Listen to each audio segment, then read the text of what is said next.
It is just after 6 a.m. at the time of recording. It's been a little bit less than 12 hours since I learned about the passing of Kyle Busch. First and foremost, I want to extend my thoughts and prayers to his family, Samantha, Braxton, Lennox, his parents, his older brother Kurt, as well as any of his friends that he would have known, as well as his fans and the NASCAR community as a whole. Again, it's been about 12 hours. I have not slept a single minute.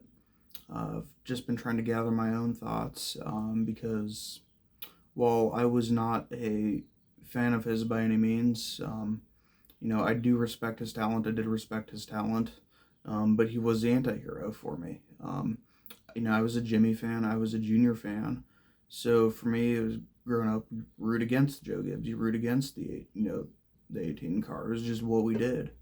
And I wish that I could have respected him more and admired him more at that time just because of how good he was. And as I got older, 2019, 2020, is really when I started to see the other side of him, and when I did admire him more, and I did see the talent, and I did respect him a lot more. But I wish I could have done that more throughout his career, especially when I was younger. Really once he went to RCR was really the biggest turning point for me. The only Kyle Busch car I have was this Quick Trip car that I got. And even that was really more because of the sponsor. Being living in the Midwest now, it's the gas station that we go to. It's like, oh, that's cool. Pick that up just because it's local. It's what we know. It's what we use.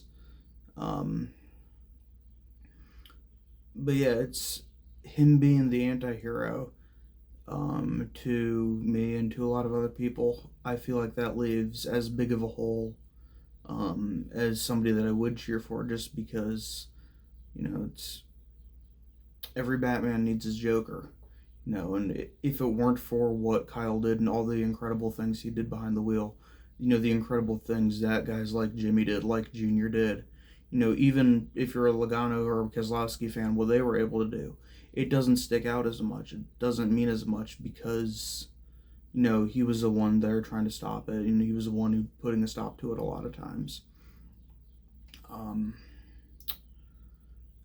So yeah, it's just hard because I've been watching my whole life pretty much. I mean, by the time I remember watching, at least when I was 1 or 2, 06, 07, he was already in the Cup Series. He was already at least contending for wins, if not winning on a week in, week out basis.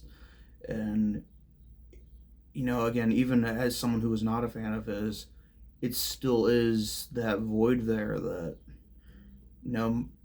admittedly I wasn't alive for Earnhardt, but much like they said about Earnhardt, there's no one else like him. There's no one who can replace him. And I don't know where we go from here because of that. Yeah, thank you guys.